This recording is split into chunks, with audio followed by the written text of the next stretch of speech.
వీర్యం కణాలలో మార్ఫాలజీ అనేది ఎంత ఇంపార్టెంటో చెప్పాలనుకుంటున్నాను. మార్ఫాలజీ అంటే ఏంటంటే, మనం ఒక సెమెన్ అనాలిసిస్ చేసినప్పుడు దాంట్లో కణాల సంఖ్య ఎంతుంది, దానికి కదలిక శక్తి ఎంతుంది, దాంట్లో మార్ఫాలజీ ఎంతుందనేది 3 ఇంపార్టెంట్ పారామీటర్స్ చూస్తాం అనమాట.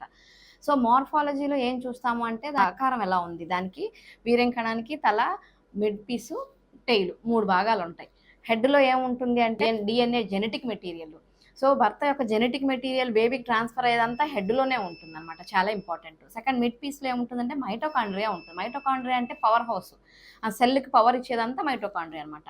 టెయిల్‌లో ఏముంటుంది అంటే కదలిక శక్తి చక్కగా కదులుతూ దాన్ని ముందుకు తీసుకెళ్లేది టెయిల్ అనమాట. సో ఈ 3 పార్ట్స్ సరిగ్గా ఉంటేనే బావుంటుంది.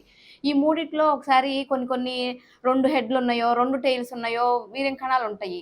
ఆ 2 హెడ్స్ ఉన్న కణం అండంలోకి ఎళ్ళిందనుకోండి, ఆ తయారైన పిండానికి జన్యుపరమైన తేడాలు వచ్చేస్తాయి. అబ్నార్మల్ బేబీస్ పుడతారనమాట. So morphology is very important.